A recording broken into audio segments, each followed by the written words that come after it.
আমার professional life আমার পরিচয় আমি একজন ইঞ্জিনিয়ার এবং সাপ্লাই চেইন স্পেশালিস্ট।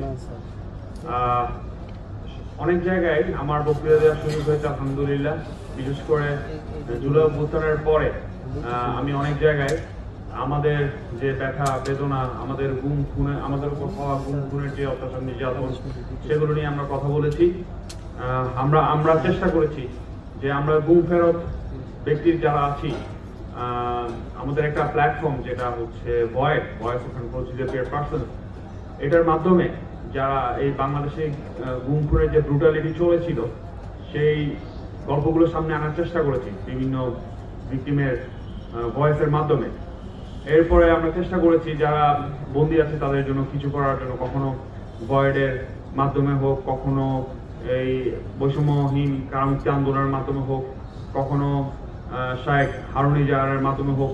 আমরা চেষ্টা করেছি যে যারা এখনো কারাগারে সাফার করছে তাদের জন্য কিছু করতে পারা, তাদেরকে মুক্তির স্বাদ দেয়া, কিন্তু দুর্ভাগ্যবশত আমরা সেটা পাইনি। আমি ছোট করে কিছু জিনিস বলি যে গুমের ঘটনাগুলো আমরা অনেক বলেছি, কিন্তু কারাগারের যে বিষয়টা ছিল, আসলে হাসিনা রেজিম যে কাজটা করতো সিস্টেমেটিক একটা টর্চার। হাসিনা রেজিম বললে ভুল হবে না, টোটাল স্ট্রাকচারটাই ছিল একটা ফ্যাসিস্ট স্ট্রাকচার। আপনার বিচারক থেকে শুরু করে প্রশাসন, কারাগারের যারা কর্তৃপক্ষ ছিল, তারা পুরো স্ট্রাকচারটাই ছিল এমন যে দাড়ি টুপিওয়ালা মুসলিমরা যারা ইসলামকে ভালোবাসে, যারা আল্লাহ রাসূলকে ভালোবাসে, যারা আল্লাহর আইনকে ভালোবাসে, শরিয়া চায়, কিংবা যারা কোরআন এবং হাদিস অনুযায়ী নিজেদের জীবন যাপনকে কোরআন হাদিস অনুসরণ করে নিজের জীবন যাপন চালিয়ে নিতে চায়, তাদেরকে টার্গেট করে তাদের উপর একটা ব্রুটালিটি কায়েম করা হয়েছিল। কিভাবে? কখনো গুম করে, কখনো ক্রস ফায়ার দিয়ে, কখনো দিনের পর দিন জেলে রেখে। তো জেলের যে কালচারটা ছিল, যেমন ধরেন আমাকে যখন জেলে নিয়ে গুম করার পরে, আমি গুম থাকার পর আমাকে যখন জেলে নিয়ে যাওয়া হয়, তো জেলে গিয়ে আমাকে প্রথমে একজনের সাথে পরিচিত হচ্ছি। তো ওইখানে বিভিন্ন ইয়াবাখোর, ইয়াবার ব্যবসায়ী, রেপিস্ট, আপনার মার্ডারার যারা আছে সবাই সবার সাথে পরিচিত হচ্ছি। তো সবাই সবার পরিচয় দিচ্ছে, যেমন ভাই আপনার কি সমস্যা, আপনি কেন আসছেন? তো সে বলে ভাই 10,000 piece, 1 lakh, 5 lakh piece, 10 lakh piece আপাতত ধরা খাইছি, এই জন্য আসছি। আচ্ছা, আরেকজন জিনিস, ভাই আপনি? ভাই একটা মার্ডার কেস, জাস্ট পোস্ট মারছি, মরে গেছে, শেষ। আচ্ছা, তো আমাকে জিজ্ঞেস করতে ভাই আপনি কি কেসে আসছেন? ভাই আমার জঙ্গি মামলা দিচ্ছে। কি বলেন ভাই, জঙ্গি? একটা মার্ডারার আমাকে দেখে আমার জঙ্গি মামলা, ও ভয় পেয়ে গেছে। আচ্ছা, আমি তো বুঝতে পারি না, আরে আমি তো নিজেকে তখন মানে অবলা মনে হচ্ছিল যে জঙ্গি মামলা দিচ্ছে কি নাকি, মানে মিথ্যা মামলা দিচ্ছে আমার এখানে, মানে ওদের তুলনায় তো আমি কিছুই না, আমি নিরপরাধ নিষ্পাপ। কিন্তু তাদের যে এক্সপ্রেশন, একটা মার্ডারার আমাকে দেখে ভয় পেয়ে যেতেছে। ওইখানে ঢুকানোর পরে ওটা একটা 4 দেয়ালের বাউন্ডারি, মানে একটা জেলের ভিতর আরেকটা জেল। এবার ওইখানেই আমাদের জীবন কাটতে লাগলো। আমাদের মানে যে লক আপে দেওয়া হইতো, আমাদের লক আপ খুব সীমিত টাইম থাকতো। তো এই জিনিসটা শাইখ জসিমউদ্দিন রহমানী কিছুটা বর্ণনা করেছেন, সেম আমাদেরও এখানে যে জিনিসটা আমরা দেখেছি। ডিসি আসতো, ডিসির সাথে জেল সুপার, আপনার সুবেদার যারা আছে অথবা আপনার যারা আছে, এরা আসতো। তো আমরা সবাই এভাবে দাঁড়ায় থাকতাম পিছনে, এই সবাই দাঁড়ায় থাকো রুমের সামনে। তো আমাদের কিছু কিছু ভাই ছিল যে আমি আমার সামনে দাঁড়াবো কেন, ঠিক আছে, আবার কারণ এটা করলে আবার না দাঁড়াইলে ওরা টর্চার করতো। আচ্ছা দাঁড়াও। তো ডিসি কে পরিচয় করাই দিতে এখন জেল সুপার, স্যার ওরা হচ্ছে জঙ্গি স্যার।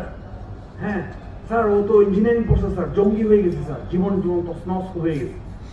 আমরা মানে এদের ভাব ভঙ্গি, আচার আচরণ দেখে মানে এক অদ্ভুত মানে ফিলিং আসতো, ওরা এরকম মানে করতেছে কেন জিনিসটা। ওরা মানে আমি ইভেন আমরা বলতাম যে এভাবে করে আমাদেরকে গুম করা হয়েছে, এরপর এখানে মিথ্যা মামলা দিয়ে জেল দেওয়া হয়েছে। ও আচ্ছা আচ্ছা, তাই না, খুব খারাপ খুব খারাপ। তারপর আমাদের উপর আবার দেখা যায় টাইম ফিক্স করে দেওয়া হইতো, আমাদের খাওয়া দাওয়ার মানে অবস্থা খুব খারাপ ছিল।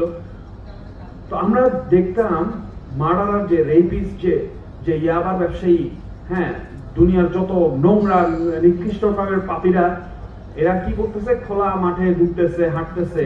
আমরা তাকাই থাকতাম, আমরা এইভাবে কি দিয়ে দেখতাম, মানে খারাপ লাগতো। তো আমরা বলতাম যে আমাদেরকে একটু হাঁটতে দেয়। না না না, তোমাদেরকে হাঁটতে দেওয়া যাবে না, খুব উপরে নিষেধ আছে। তো এই প্রশাসনের এই স্লেভ গুলা, এরা যে মানসিকভাবে এত অসুস্থ, এদেরকে ব্রেন ওয়াশ করে, এরা আমাদেরকে বলে ব্রেন ওয়াশ, কিন্তু এরা যে কি নিম্ন মানের ব্রেন ওয়াশ প্রাণী,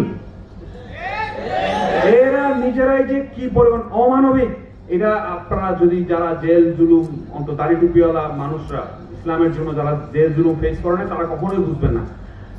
আরেকটা ইন্টারেস্টিং বলি, সন্ত্রাসী, শীর্ষ সন্ত্রাসী ইমন, ইমনের নাম শুনছেন তো? আমাদের নারায়ণগঞ্জে সন্ত্রাসী ইমন ঢুকছে, সবাই সুবেদার কারো রক্ষীর পৃথিবী। ইমনের একটা বেগি প্যান্ট বলে, যেগুলো 4-5টা পকেট যুক্ত, ও বেগি প্যান্ট গুলো সব মোটা মোটা। ও বিশাল টাকা নিয়ে ঢুকছে। ও যেদিন ঢুকছে তারপরের দিনই তার পুরো সেল রং করে দেওয়া থেকে শুরু করে তার মানে বিশাল অবস্থা। এক সন্ত্রাসীর জন্য পুরো জেল সুপার, যে মানে ওকে পারতেছে না ওর পা দিয়ে পানি খাইতে। এই হচ্ছে তথাকথিত জেলের প্রশাসন, অথবা যারা জারি ঢুকিওয়ালাদেরকে দেখলে ওরা মানবতার আচরণ করে। জেলের তো একটা হয় মিথ্যা মামলা দিয়ে, মিথ্যা ইয়া দিয়ে। তো এই ধরনের সিস্টেমেটিক অত্যাচার নির্যাতন গুলো চলেছিল। তো আমি শুধু আমার অল্প শেষ করব, আমাদের যেসব ভাইরা জেলে আছে, আমরা যেন আমাদের নিজেদের ভাই, আমাদের নিজেদের সন্তান মনে করি। আমরা তখন যখন জেলে ছিলাম, আমরা ভাইরা ফিল করতাম যে আলেমরা আমাদের জন্য একটু কিছু বলুক, আমাদের জন্য একটু কিছু তারা বলুক। ওয়াজ মাহফিলে তারা চিৎকার করে করে ওয়াজ করছেন, আমাদের নাম ধরে ধরে বলুক অন্তত, তাহলে ওরা প্রেশার ক্রিয়েট করবে না। আমাদের নামে কেউ কিছু বলতো না, আমরা যেন স্মৃতি ইতিহাসের পাতায় হারিয়ে যেতাম, যারা গুম হইতো, যারা টর্চার হইতো। তো আমি রিকোয়েস্ট করব, আমরা এখানে যারা আছি, যারা জেলের ভাইগুলো আছে, অন্তত তাদের পরিবারের একটু খোঁজ নিই, তাদের সন্তানরা কেমন আছে, তাদের স্ত্রীরা, তাদের মারা বাপরা কেমন আছে, অন্তত এই দায়িত্বটুকু পালন করি। তাদেরকে আমরা ফিল করতে না দিই যে তারা একা। আপনি দেখেন তারা নিজেদের কত অসহায় ফিল করে, এটা আপনি যতক্ষণ না ফিল করবেন না, ততক্ষণ পর্যন্ত আপনি এটা বুঝতে পারবেন না।